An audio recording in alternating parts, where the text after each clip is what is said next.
विश्वविकसितमुद्रातया सोडवे तुझी तया नमोजी गरेंद्र. कालचा आपला भवन गेला की विषय अनन्या चिंतयन्तो माम तेषां नित्याभियुक्तानां योगक्षेम व्हावे. योगक्षेम म्हणजे काय, अनन्यता म्हणजे काय? तेव्हा भक्ताच्या अपेक्षेने होणारा योगक्षेम कोणता, ईश्वराच्या अपेक्षेने होणारा योगक्षेम कोणता आपण पाहिला. भक्ताच्या अपेक्षेने होणारा म्हणजे हेच देवापायी मागत दास. भक्ताची अपेक्षा काय, परमात्मा काहीतरी देण्याकरता प्राप्तस्य प्राप्ती, काही जरी देण्याकरता तरी तो घेत नाही. मग काय मागतात, हेच देवापायी घे ना मी जन्म यासाठी देवा, तुझा विसर न व्हावा. आणि त्याचं रक्षण कोणाकडे, देवाकडे. तो काय म्हणे, मग काय केला नेम सारवी.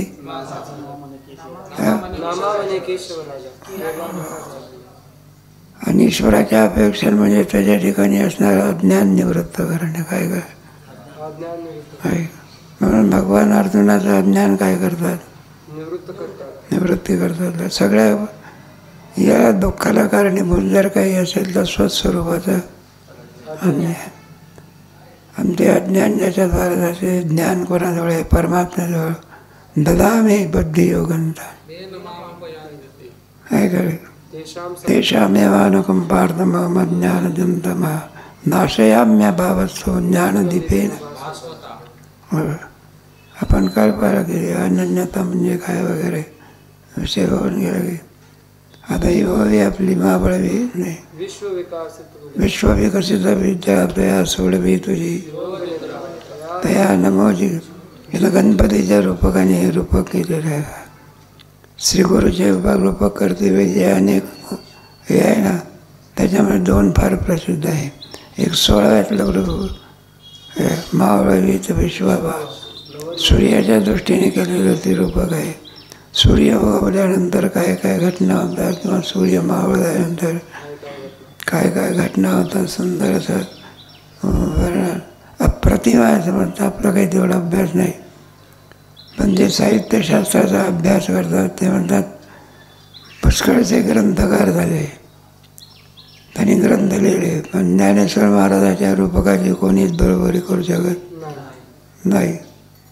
दिवे कुठे दिव्याचा प्रकाश, कुठे सूर्याच्या प्रकाशाची बरोबरी करतो, कुठं दिव्याचा प्रकाश आणि कुठं सूर्याचा. जगी सूर्य जायचे काय तात्पर्य कशा करता येत. तसं इथे कोणाचा रूपक आहे, गणपतीचा रूपक आहे.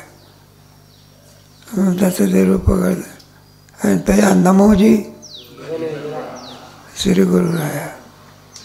त्याच्यातले दोन्ही त्यांच्या कानावरती रूपक केलं, त्याच्या डोळ्यावरती दिसणारे डोळे लहान लहान आहे, पण उघड आपल्याला जर सगळं विश्वब्रह्मांड नाही का. उघडले तर ब्रह्मांड दिसते, झाकले तर दैविकी दिठी सानी परी उन्मेष लोचनी. त्याचं तांडव नृत्य हे सगळं गणपतीचं रूपक आहे.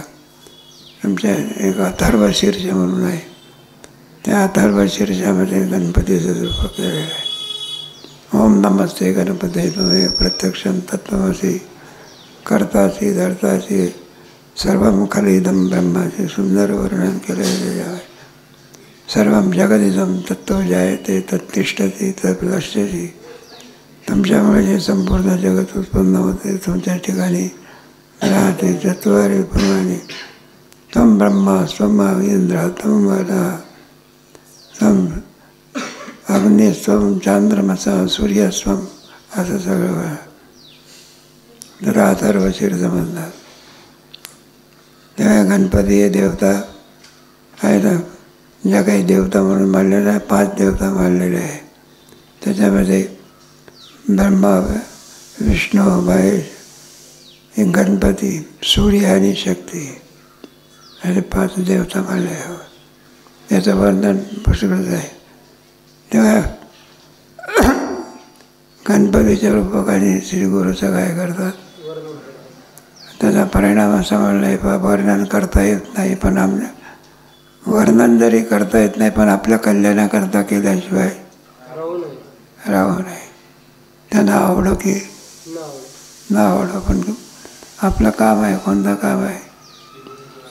त्यांचं वर्णन करणं हे आपलं काय काम आहे. संतांचं ईश्वराचं तात्पर्य असं आणखी गणपतीचं वर्णन करतात. म्हणजे गणपतीच्या याच्यामध्ये शक्तीमध्ये काय शक्ती आहे त्याचं वर्णन केलं आहे. पण जया सोडवी तुझी योगनिद्रा. शक्तीशिवाय कोणतंही काम होऊ शकत नाही. शक्तीच नसेल तर मग काय एखादा मोठा पैलवान जरी असला, हे मोठं भांडं उचलतो किंवा हे करतो ते करतो, पण 2-4 दिवसाचा ताप आला तर ते काही नाही, भांडं उचलण्याच्या ऐवजी खालीच बसतो. शक्ती आहे. शक्ती नसेल तर शरीर प्रेतवत आहे. कशाप्रमाणे? शक्ती असेल तर काम करेल, शक्ती केली तर म्हणजे शास्त्रज्ञ लोकांनी काय केलं तर डिझेल किंवा पेट्रोल आहे ना, त्यांच्या कणाकणात काय शक्ती आहे ती शोधून काढली बघा. हे तुमचा गुरुत्वाकर्षण शक्तीचा योग आहे. ते इंजिनचे शास्त्रज्ञ लोक असतात ना, ते कोणीतरी शास्त्रज्ञ लोक आपला असं बसलं, त्यांनी आपलं पाणी ठेवलेलं होतं तापण्याकरता. खालून काय लावला? ज्वाळ लावला. असं बसला होता. ते उष्णता इतकी झाली की उकळे फुटले लागले काय, आणि ताडकन ते सगळं भांडण होतं. तेव्हा झाकण सगळं जाम जाऊन फेकलं गेलं. मग त्याच्या विचाराला सुरुवात म्हणायला लागले, जड भांडलं इथून तिथे कशामुळे फेकलं गेला? माणूस तर दिसत नाही आणि भांडं तर मग कोणी फेकलं गेलं? विचाराला सुरुवात. पण त्याच्यातून शेवटचा अंतिम विचार म्हणजे कोणता आहे? याच्या वाफेमध्ये काय आहे? कोणाच्या? पाण्याच्या. आणि त्या वाफेचा पर्यंत त्याने इंजिन काढलं. काय काढलं? आपल्या जर समोर दिसलं असतं काही तसे किती घर पेटलं तरी काय आपल्याला वाफ्या कणातलं शक्ती आहे. तर त्यांचं डोकं कसं चाललं. हे सर एक न्यूटन म्हणून होता, एका झाडाखाली बसला होता. ते झाड काय उंबराचं म्हणा किंवा कवटाचं होता. बसलं असतं वरून फळ काय पडलं, म्हणलं ते तिथंच का दाबलं नाही, वर का गेलं नाही, खाली कसं पडलं. त्या अर्थी त्याच्या ठिकाणी असा शास्त्रज्ञाचा योग लावला, शोध लावला. पृथ्वीच्या ठिकाणी गुरुत्वाकर्षण शक्तीचा काय, कोणाच्या ठिकाणी? आणि आपण जर बसलो असतो, सगळं झाड जरी त्याचे फळं पडले असते तरी सुद्धा आपलं डोकं म्हणजे काय टोपी ठेवण्याचं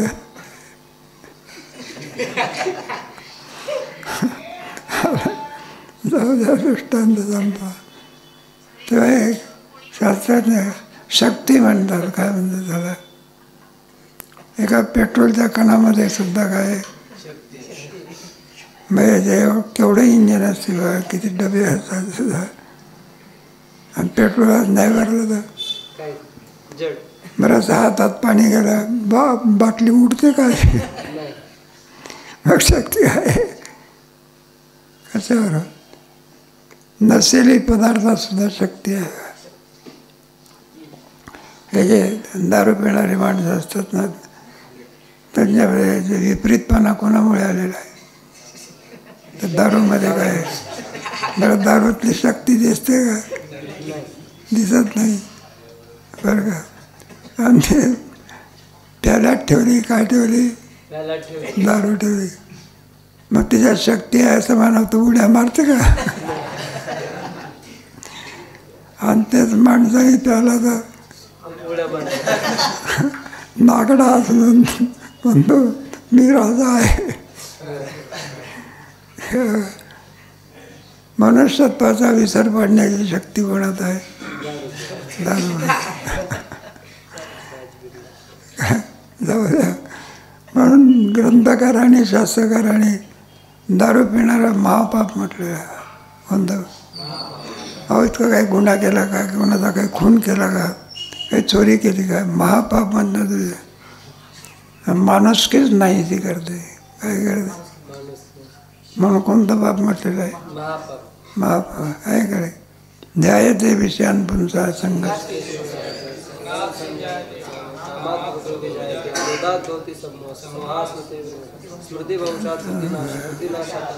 एक शक्ती काय केली पाहिजे? मानली पाहिजे. आपण नाही का कल्पना काय एखादा आपण चुरमुऱ्याचा चिवडा वगैरे केला, भोग जात असते. काय जाते? भोग जाते. आणि बदामचा चांगल्या तुपातला शिरा घेतला तर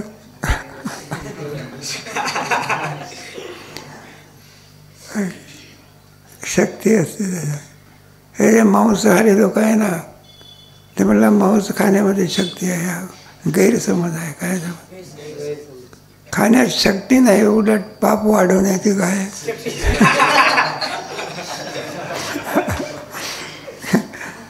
काय मग तुम्हाला कल्पना ते मांस जर जेवणात दिसलं नाही तर ते म्हणतात जेवणच नाही. काय नाही? जेवणच नाही.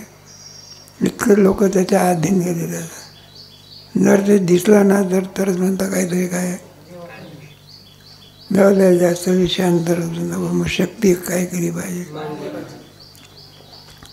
मग जगत निर्माण करण्याकरता कोणीतरी एक शक्ती काय केली पाहिजे? दया सोडवी तुझी. परमात्मा स्वरूपाच्या ठिकाणी ही शक्ती आहे म्हणून विकसित अशा आणि जगाला काय करू शकते? ती करू शकते. उदाहरणार्थ एखादी कळी असते गुलाबाची म्हणा, कमळाची म्हणा, तिच्यात सौंदर्य आहे. काय आहे? काय सौंदर्य आहे पण सुगंध आहे. बघा मग आपोआप होत असते का त्याच्याकरता काही कारणाची मीमांसा आहे. त्या कमळाच्या कळीला जर सूर्याच्या किरणाचा अंश झाल्यावर ते फुलतं. बघा काय होतं ते फुले. मग त्याच्यातलं सौंदर्य काय होतं ते मिळेल. तसंच आहे. दया सोडवी तुझी. त्याचा आपला मग ती कोणाला विकसित करते? विश्व विकसित आहे. या विश्वाला काय करते? विश्व म्हणजे त्याला प्रफुल्लित करते. काय करते? म्हणून असणारी प्रफुल्लित करणारी नाही का विश्व विकसित मुद्रा त्याला प्रगट करते. आणि म्हणून ही तुमची शक्ती आहे. मग त्याच्यापर्यंत विश्व विकसित म्हटल्यानंतर विश्वशब्द आहे त्याच्यात. आता विश्वात्मके आहे काय? विश्व हा शब्द काही धातूपासून निघालेला आहे. विश्व म्हणजे जगत. विश्व कोणाचा वाचक आहे? तेव्हा जगताचा विचार त्याच्यामध्ये आला आहे. जगत विचारामध्ये दर्शनकाराने जीवाचा विचार, ब्रह्माचा विचार, आत्म्याचा विचार, जगताचा विचार केला. जगताचं स्वरूप 15व्या अध्यायामध्ये भगवंतांनी जगताच्या स्वरूप वृक्षाच्या रूपकाने कशाच्या रूपकाने? ऊर्ध्वमूल मदशाकम अश्वत्थ. म्हणलं का या जगताचं स्वरूप कसं आहे? अश्वत्थम प्रावुर्भव. तशी जयाची स्थिती नासत आहे म्हणून याची म्हणते ह्याच्याच मग जगत विचार म्हणतात. कोणता विचार म्हणतात? जगत विचार आपण जर करायला जगत कुठे उत्पन्न झालं? त्याला कारण काय? कसं उत्पन्न झालं? ह्याचा विचार करणे म्हणजे जगत कोणापासून उत्पन्न झालं त्याचा विचार करते वेळी एक परमात्माच आहे. विना परमात्म्याशिवाय दुसरं काहीही म्हणजे जगत निर्माण झालं तरी नाही का? एखादा मनुष्य नाही का मग जगत विचारामध्ये जगत कसं निर्माण झालं आहे ह्याचा विचार असतो. त्या विचारामध्ये ब्रह्मापासून झालं का? आहे ना, दुसरं ब्रह्माशिवाय दुसरं काही आहे का?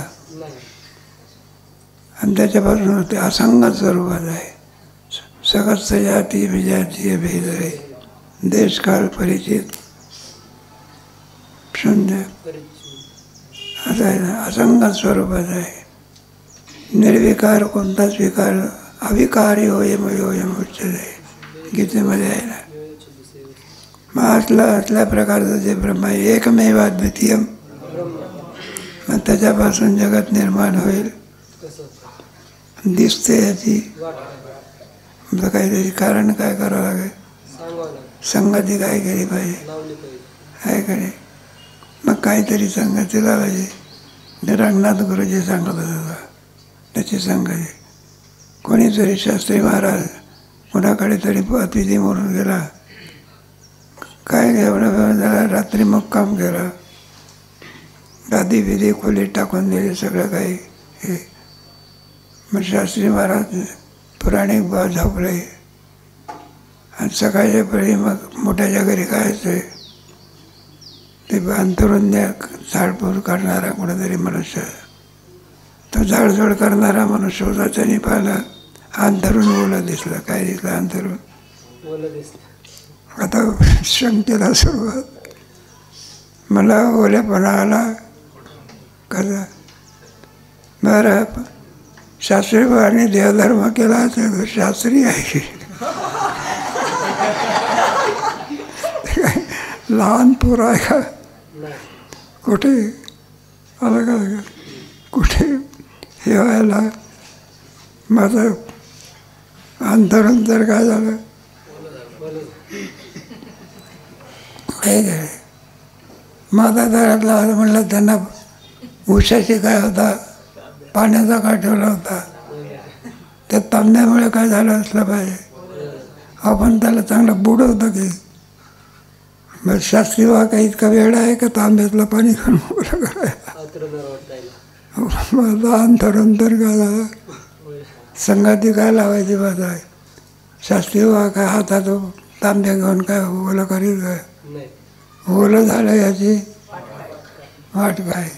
मग संगती लावायची. शास्त्री बाबा काय झाले आणि त्या झोपेमध्ये कडपलं उठतं, हात कोरायला लागला आणि म्हणून काय अंतरून काय झालं आपोआप कुठं बोलवत असते का? तसं आपोआप जगत निर्माण होते का? काहीतरी कारण काय केलं पाहिजे, नाही का? जगात संगती करतो, माया काय करावी लागते? जया सोडवी तुझी योगनिद्रा म्हणजे माया. मग त्या मायेचा उपयोग, ती माया कशी मानावी, काय मानावी, हा एक प्रश्न. एकमेव अद्वितीयम ब्रह्म. मग ब्रह्मापासून माया होत असते का? मग काय लावायचं? ब्रह्मही अनादी, माया सुद्धा सुंदर विचारसागरामध्ये आहे. दोष अतिव्याप्ती नावाचा काय आला? मग संगती कशी लावायची? मग माया जरी अनादी असली तरी शांत आहे. एकदा ब्रह्मज्ञान झालं की माया काय झाली? तुका म्हणे माया अनुभव नासी लागे संपले. म्हणून अनादी शांत त्याला म्हणायचं माया, आणि अनादी आनंद त्याला काय म्हणायचं? आहे काय? ब्रह्माचा कधी निषेध होत असतो का? मग अशा एक ईश्वराची काय आहे मग शक्ती आहे, आणि हिच्याद्वारा आणखी सर्व जगताची काय होतं? एक माया उपाधी लागला. कोणता उपाधी? सृष्टी उत्पत्तीची प्रक्रिया आहे. माया उपाधी लागला म्हणजे त्याच्या इथून ईश्वर भावाला प्राप्त होता. कोणत्या? आणि अविद्या उपाधी लागला तर जीव भावाला. तुम्ही आम्ही कोण आहो? ईश्वर का? कोण आहो? आणि हा ईश्वर सृष्टी निर्माण करतो. कोण? ईश्वर. माय आहे ना, त्याच्यामध्ये सामर्थ्य आहे ईश्वर ठिकाणी. ही सर्व मग ईश्वर ही उपाधी निर्माण करीत असला नाही तर मग त्याच्यामध्ये विषमता दिसते सृष्टीमध्ये. त्याच्यावर ते वैषम्य नावाचा दोष निर्माण होईल. मग ईश्वर सृष्टी निर्माण करतो पण प्राणी कर्माचा अपेक्षा. ज्या ज्या प्राण्याचं जसं जसं कर्म असेल त्याप्रमाणे. एखादा तुमचा नाही का काय मुख्यमंत्री म्हणा किंवा काय म्हणा रचना करत असतो, त्यांना विचारलं जेल कशाकरता बांधली, हे तुरुंग कशाला बांधलं, प्राणी कर्माचा काय, गुन्हेगार लोकांकरता काय बांधले नाही लागलं. मग तशी प्राणी कर्म सापेक्ष काय करतो, ज्याचं जसं कर्म असेल त्याच्या कर्माची फळं देण्याकरता ही सृष्टी काय करतो. का म्हणलं नरक कशाकरता निर्माण केला, हातीपापी लोकांना काय नरकाची काय, नरका जाणे तरी पापे आचरावे, कथा न करावी विठोबाची. हे सगळं अशी सृष्टी प्राणी कर्माचा अपेक्षा. सृष्टी निर्माण करतो म्हणजे काय करतो, ईश्वर स्वरूपात असलेली माया. आणि ती माया तमगुण प्रधान होते. कोणते, आणि तिच्या ठिकाणी त्यापासून एक अगोदर पंचमहाभूतांनी वाढतं आपल्या गुणाचं. कोणाचं, तुमच्या 7व्या अध्यायामध्ये सुद्धा सुंदर विचार आहे. विज्ञानाचा विचार करते वेळी खम मनो बुद्धी अहंकारी पियम्य भिन्ना प्रकृती अष्टदा विद्धि में परा. में एक परा प्रकृती, एक परा प्रकृती. 8 अंगाने काय होते, विस्तार पावते. अपरेमित स्वन्याम प्रकृती विद्धि में पराम जीवभूतम. मग दुष्ट सृष्टी उत्पन्न होते ते माया 2 प्रकारची, एक परा आणि सर्व क्रिया जीवरूपा प्रकृती. आणि सर्व प्रकृती मग काय करते, कर्माचे काय होतात, व्यवहार होतात. आणि कर्म साम्य झाली म्हणजे सगळं याला काय होते, पावत असे. बरं का, तात्पर्य कशा करता, हे सगळं मत्त परतून नाण्य किंचित मै सर्वविधम प्रोतम सूत्र. मग त्रिभिर्गुणमैर्भावैरपि सर्वगुण मोहितं नाभि जानाति. त्रिगुण गुणवे सत्वगुणाचं कार्य पुढे सत्वगुणाचं कार्य कोणतं, हे अंतःकरण वगैरे कोणाचं कार्य आहे, भक्ती अंतःकरण आहे. सत्वगुणाचं कार्य ज्ञान आहे त्याच्यामध्ये काय. प्राण आहे कोणाचं कार्य आहे, आणि पदार्थ. मग कोणती सृष्टी उत्पन्न झाली, सूक्ष्म. मग सृष्टी तेवढ्यावर काम भागत असते का, मग कोणती सृष्टी उत्पन्न करावी, स्थूल सृष्टी. आपल्या स्थूल सृष्टी करता पंचीकरण व्हावं लागतं. काय आता मला माहिती आहे का पंचीकरण, आणि त्याच्यापासून एक स्थूल ब्रह्मांड निर्माण झाला. जेणे विश्व निर्मिले एकलेन कंठ. ह्याच्यामध्ये वरचे 7 लोक आहे, किती, सुरलोक, मरलोक, जनलोक वगैरे बरीच स्थानं. खाली आतला वेतला सोतला. आपलं कोणतं आहे, मृत्यूलोक आहे, मधला लोक आहे. आणि सर्व सृष्टी उत्पन्न होते ना. जगत प्रक्रिया तुमच्या भगवद्गीतेमध्ये 7व्या अध्यायामध्ये सर्वात आमची व्याप्ती कशी आहे, रसोहमाप्सु कौन्तेय प्रणवात सर्वभूतेषु. सूर्याच्या ठिकाणी प्रभा आहे, कोणाची आहे, रसोहमाप्सु प्रभास. हे सगळे कोण आहे, बलम बलवताच्या कराम. हे सगळं सुंदर 7व्या अध्यायामध्ये चांगलं. आणि माया तरुण जाणं काय नाही, दैवी अशा गुणमयी म्हणून मायेत पण पार पडणं हे मनुष्य देहातलं प्रधान कर्तव्य आहे. पण ते लोकांना विसर पडला असल्यामुळे नमान दुष्कृतीनो मूढाम्र, त्याच्यामुळे सोपं साधन सांगितलेलं आहे. कोणतं? भक्ती सांगितली. मामेव ये, म्हणून हे भक्ती न करणारे सगळे लोक का भक्ती करत नाही? अहंकाराने पछाडलेले आहे. क्षणिक ऐश्वर्य असते ना, कोणतं ऐश्वर्य? मला आम्हाला काय जरूरत आहे कशाची? शरण जाण्याची आम्हाला जरूरत काय आहे? काही कमी आहे का आमच्याकडे? सत्ता आहे, अमका आहे, तमका आहे, काय बरं का? 50 रुपये 50 लाख रुपये गुंठ्यानी जागा जात असते, म्हटलं 25 एकर जमीन आहे. मनासारखं काय? कुटुंब आहे, सर्व काही आहे. आणि सगळं काही जर असेल पण भक्ती करीत नसेल तर भक्ती बी न पशु आहे काय? बघा पृथ्वीवरी पाषाण दगडाची उपमा दिली. काय त्याला काय म्हणा? निंब निंबवळी मोडून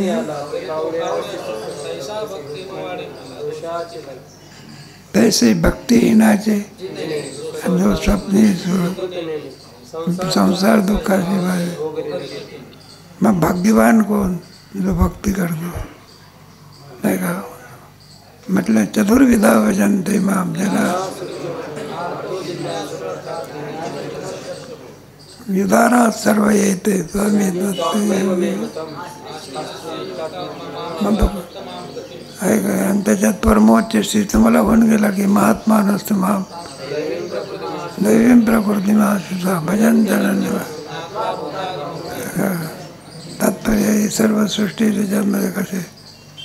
तेव्हा उगीच सृष्टी निर्माण झाली की त्याला कारण लागतं. तो ईश्वर कारण. ईश्वर कारण ईश्वर स्वरूपामध्ये असलेली माया, त्याला अभिन्न निमित्तोपादानेश्वर. काय म्हणायचं आहे का? अभिन्न निमित्तोपादान. उत्पादाने कोण आहे? तोच. आणि निमित्त कारणे कोण आहे? उपादान कारण कोण आहे? शक्ती आहे. मग ती शक्ती काय करते? नाही का? मातीतून घडा काय करते? उत्पन्न करते. तसं ब्रह्मस्वरूपाच्या ठिकाणी बरं का, ही माया हे जगत काय करते? आपल्याला दाखवते. त्याला म्हणतं विश्व विकसित आणि दया सोडवी तुझी. पण तुझ्या योग निद्रेमध्ये काय आहे? होय. ब्रह्मस्वरूपाच्या ठिकाणी नसून सुद्धा आहे. सगळे ब्रह्मांड तुम्हाला आम्हाला काय करते? प्रकट करून दाखवते. हे मंदिरामध्ये विश्व विकसित तुझी दया सोडवी तुझी. तुझी योगनिद्रा आहे. तुझ्या योगनिद्रेमध्ये एवढं मोठं काय भरलेलं आहे? सामर्थ्य. मग अशा असलेल्या आता हे बघा, गणपतीला रूप केलं असल्यामुळे जरी नमस्कार कोणाला करतात? नाही, गणपतीला आहे.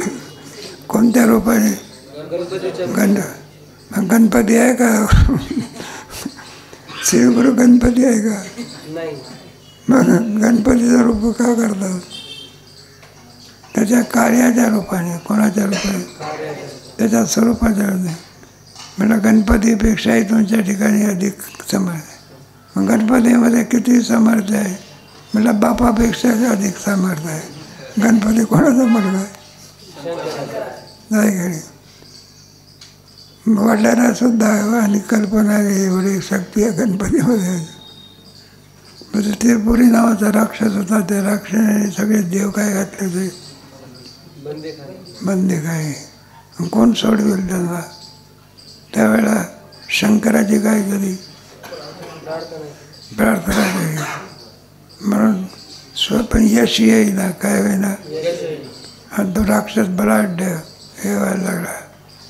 किती प्रयत्न केले, शेवटी माघार घेणे काय नाही. मग कोणाचं पूजन केलं? काय का स्मरण कोणाचं केलं? मग यश प्राप्त झालं. आहे का? तुमच्या तुमच्या ह्याच्यामधलं लग्नाची पत्रिका त्याच्यामध्ये असेल वक्रतुंड महाकाय निर्विघ्न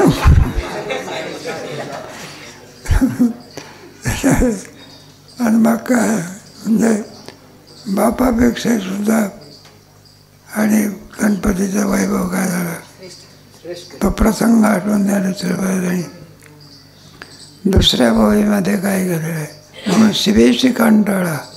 तुझं वजन जर केलं तर शंकरापेक्षाही तुझं वजन काय आहे. त्याचे सगळे कानाचा उपयोग केला आहे. त्याच्या वक्रतुंड म्हणजे तो वजूची वयोखंड म्हणजे तुझ्याविषयी मूड त्या काय मग तुमच्या ठिकाणी असलेलं सामर्थ्य अगणित सामर्थ्य आध्यात्मिक सामर्थ्याचं आणि वर्णन केलं आहे. तुम्हाला आणखी जर विषय पाहिजे असेल तर पुढच्या ओव्या काय करा सांगावं. प्रवचनाने एकच ओवी दिली म्हणजे एकच ओवी सांगायची असं गणपतीच्या रूपाखाली काय करायचं काय करेल. तुमचं महात्मानच तुम्हाला आहे. श्लोकाचा अर्थ जरी आणखी आलेला आहे तरी पण सुद्धा अधिक अर्थात कोणी स्पष्ट केलेला आहे म्हणून लगेच आपण त्याच्यामध्ये सांगू शकत असतो. तरी जायचे चौकटी मारायचे जय निजले ते उपासी. म्हणजे वैराग्य कोणत्या प्रकारचं आहे किती प्रकारचं आहे सगळं आपल्या ठिकाणी वैराग्य असो की नसो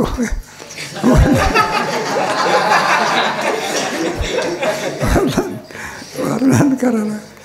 आणि तिथं खालच्याच लोकात नाही का अनन्यात चिंतयंतो हे जला तेषां नित्याभियुक्तानां योगक्षेम.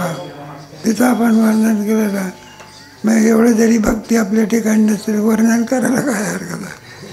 अनन्यता म्हणजे काय योग ऐश्वर्य योग भूतेना माझ्या ठाई आणि भूता माझे मिने या कुणाचं हा आमचा ऐश्वर्य शुद्ध परमात्माच्या ठिकाणी आणखी आलेलं आहे जगत कुठून.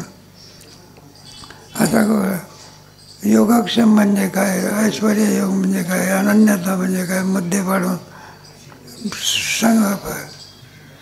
म्हणलं हे सगळं परमात्माचा योगक्षम कसं चालवतो तर तुमच्या भक्ताचा योगक्षम कोण चालवतो आणि भक्ताचा ते शिवाजी महाराजांची गोष्ट सांगितली नाही का. शिवबाला आणखी माझ्या माहिती सगळं काय होते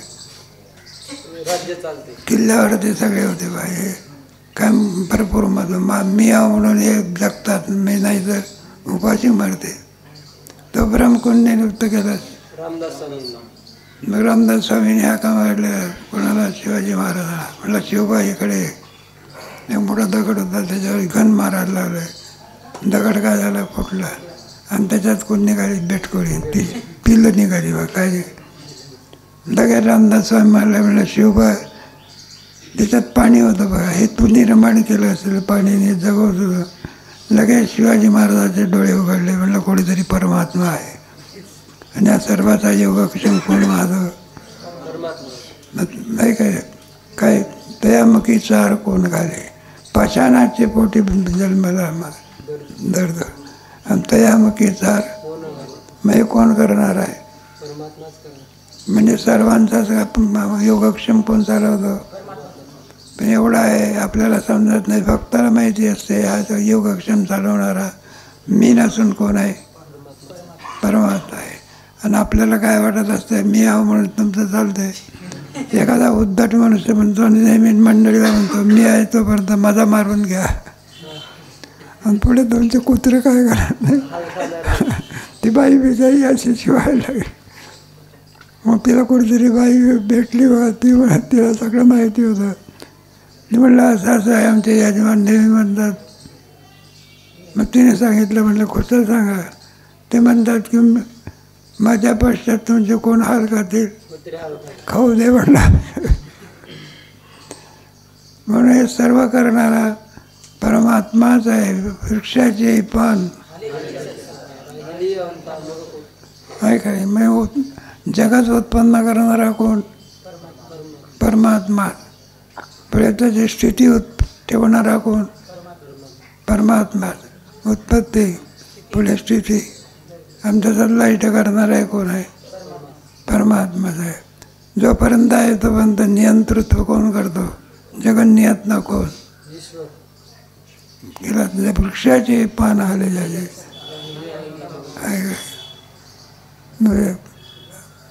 तुकोबराचे अभंग याच्यात नाही मिळत म्हणजे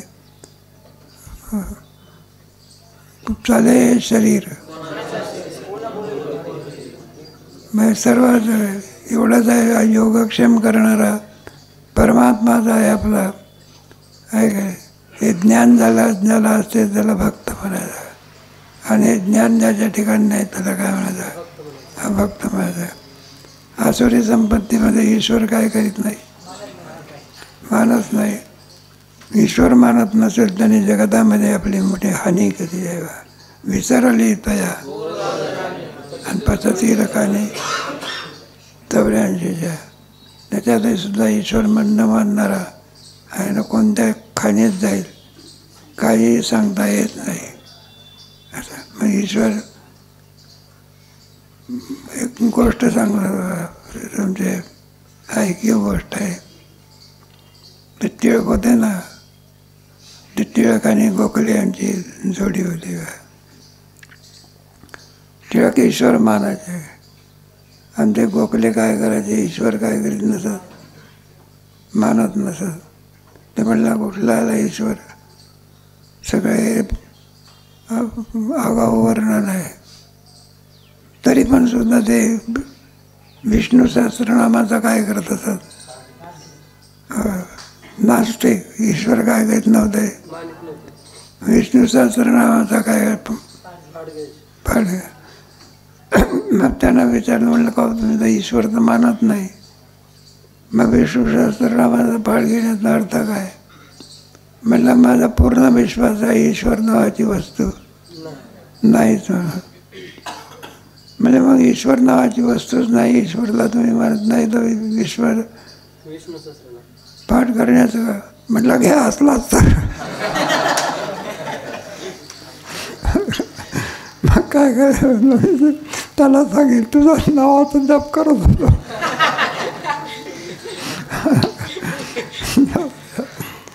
एखाद्याला विचारलं आपल्या दोरीवरती काय भाजलं? साप भाजला. त्याने आणि निश्चय केला पण दोरीवरती काय नाही, पण काठी घेऊन आला. काय त्याला विचारलं तुझा जर निश्चय आहे दोरीवरती काय नाही, काठी आणण्याचं कारण काय? म्हणलं असलंच.